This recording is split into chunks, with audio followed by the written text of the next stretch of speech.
Alright, y'all. What's that Gucci Swan like? Me, man, Mr. Dempsey here. And today, we're going to be reacting to the remastered version of Boba Fett versus Samus Aran. Death battle. Let's go. For inspiring us, for encouraging us, for teaching us, we dedicate this to you, Monty Oum.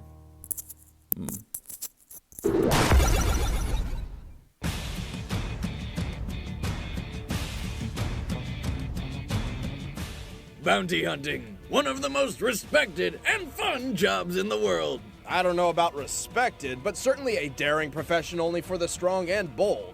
Boba Fett, the most feared bounty hunter in the galaxy. And Samus Aran, a hunter so determined she'll sacrifice a planet to reach her goal. He's Wiz and I'm Boomstick. And it's our job to analyze their weapons, armor, and skills to find out who would win a death battle. Boba Fett is unnatural in more ways than one. He was not born into the galaxy, rather created as a clone of the fearsome bounty hunter Jango Fett. Not fearsome enough, though. He tended to get ahead of himself. As his father, Jango taught Boba all he knew about his profession.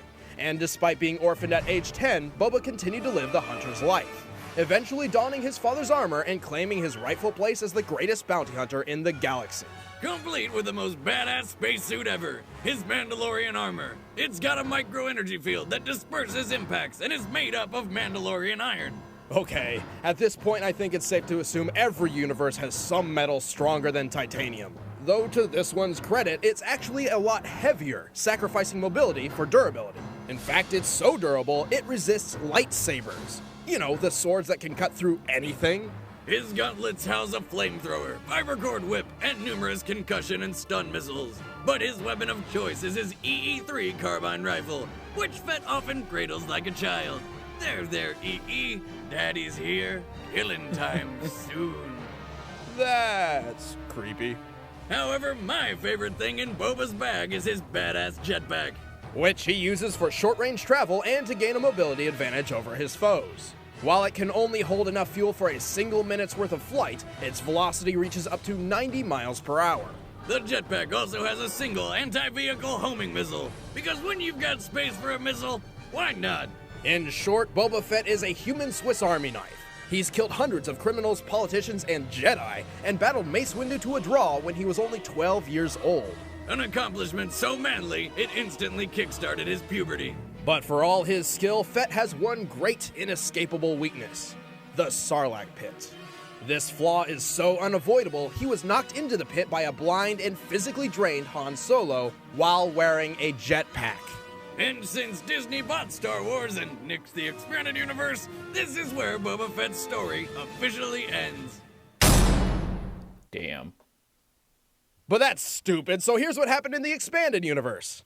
Using a combination of his jetpack and blowing himself up, Fett actually escaped the Sarlacc. He later became leader of the Mandalorian warriors after the Galactic Civil War, and even held his own against Darth Vader. Twice. While using one of several lightsabers he's taken from his Jedi kills. And that's pretty goddamn impressive. But you know what's even more impressive? The time he trained Han Solo's Jedi daughter so that she could kill an evil, all-powerful Sith Lord, who just so happened to be her own brother. Spoilers. Unfortunately, Fett's greatest weakness still remains that toothy sand vagina. He has fallen into the Sarlacc a total of 3 times. 3! And the Sarlacc's not exactly running around looking for snacks. It's a freaking hole in the ground. And again, he can fly! Fun fact, every year following his escape, Boba Fett returns to the planet Tatooine just to shoot the Sarlacc. In a spaceship from orbit. He's learned his lesson. He's staying as far away from that shit as he possibly can. Fear of teethy holes aside, few have survived once he's set his sights on them. Boba Fett is a whole new meaning of deadly. No disintegrations. As you wish. When she was young, Samus Aran lived with her family on Earth colony K2L. Until one fateful day when it was sacked by an army of space pirates led by the vile Ridley, a giant purple space dragon. Ridley murdered her parents right in front of her, along with the rest of the planet. Literally everyone except for Samus. So PTSD therapists were in pretty short supply. Thankfully, Samus was rescued by the Chozo, bird-like aliens who raised her to become a warrior. She was infused with Chozo DNA, increasing her strength, speed, and athletic ability far beyond those of a normal human being. So, does she, now have a bad habit of pecking at food and shitting on people's cars? No. She wears the power suit, typically in Varia form, shielding her entire body without restricting any movement or flexibility. Too bad it makes her look like a dude. Though underneath, she wears the skin-tight Zero suit. There we go! They must call it that because there's literally zero left to the imagination. While in that Zero suit, she carries a paralyzer pistol, a gun which can, paralyze people, and turn into a laser whip. But she definitely prefers the power suit in most combat situations. As a modified version of Chozo battle armor developed specifically for Samus, it can also be upgraded to adapt to any environment. Samus carries the powerful arm cannon as her primary weapon, and she's found quite a few upgrades for it over the years. Though the basic power beam is a pea shooter, when you charge it up, it'll blow your face clean off. She can also set it to blast an ice beam, grapple beam, and tons of seeking and super missiles. Her Chozo training lets Samus control the skies with a speedy screw attack, and curl into her morph ball form to traverse places few others can. How the hell does she do that? Bird DNA, Boomstick. Bird DNA. Yeah, because we all know how many times you scare a bird in the parking lot and then it just curls up into a ball and zooms away. Alien bird DNA. Well then, F that planet and its birds. But I do like their power bombs, which Samus carries and can use to destroy anything in the general vicinity in seconds.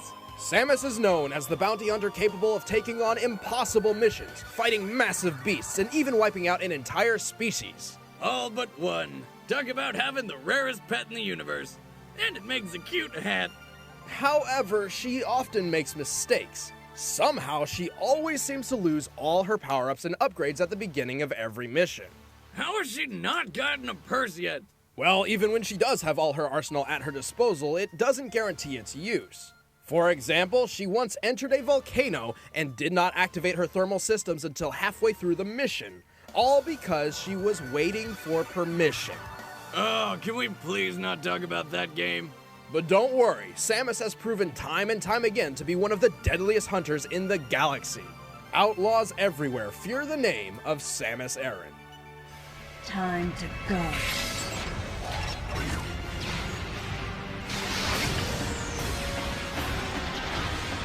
Whoa. That was cool. All right, the combatants are set. Let's end this debate once and for all. It's time for a Death Battle Remastered! I'm not picking again. That's my 2 wins.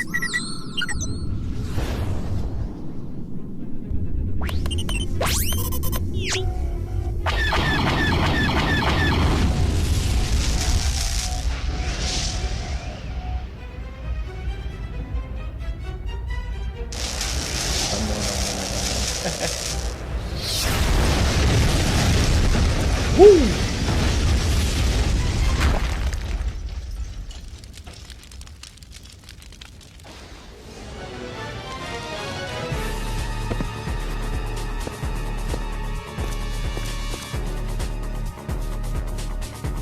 Fight.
put up a fight to the best of his ability, but Samus's superior technology and athletic skill trumped him in every way. While Fett may be more durable and physically stronger, Samus has dealt with foes like that all her life. Boba Fett really didn't have the means necessary to catch Samus, let alone perfectly counter Samus's powerbomb, screw attack, and ice beam. Sure, Boba's killed plenty of Jedi and survived a run-in with Vader, but his greatest victories usually stem from his cunning. He's a master of playing his enemies into his hands. But when it comes to Samus, Fett had little to work with. Samus specifically modeled her bounty hunter career around anonymity. She's even commonly mistaken as a man by the very people who want to hire her, making it extremely difficult for Fett to get a read on her. Fett just couldn't keep his head in the game. The winner is Samus Aran. Makes sense. Next time on Death Battle.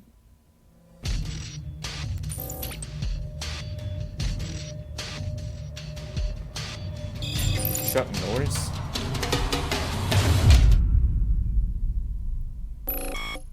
Sanshiro? Yes, the Gata Sanshiro.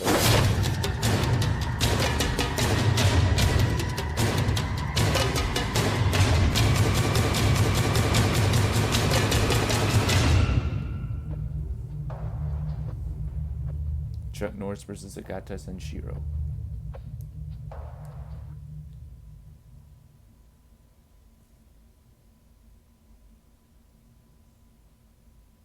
Huh?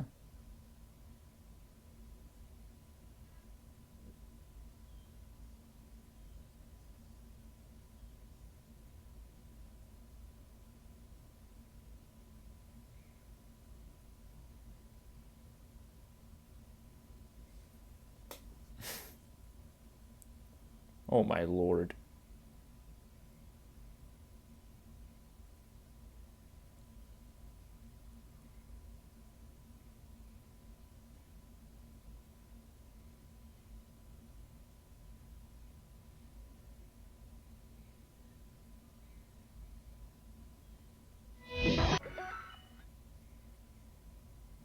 Is that it, or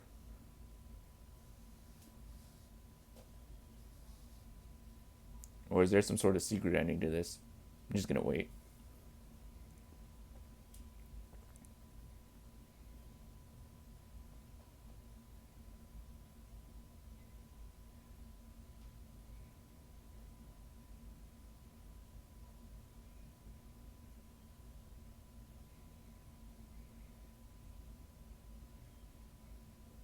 Growth is awkward.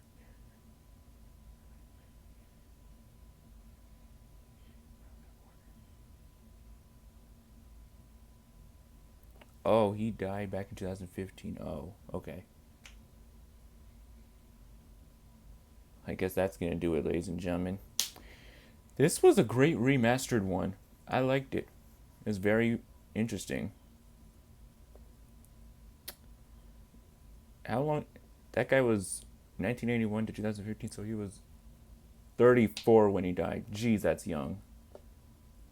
Yeah, rest in peace to him, dude. Wow. And well, this is possibly one in the top 10 of my new favorite death battles, like number 8 or 7. This was a great one. And well, hope you guys enjoyed. Give it a like, comment, subscribe, and share. Well, shout out this video goes to Angie, and I can't say anything else because she has asked me not to disclose anything else about her. So I promised her about that, so I gotta keep that promise. Want much radio video in the description down below. And as usual, I'm your man, Mr. Dempsey. I'll see you on the next video. Till then, peace.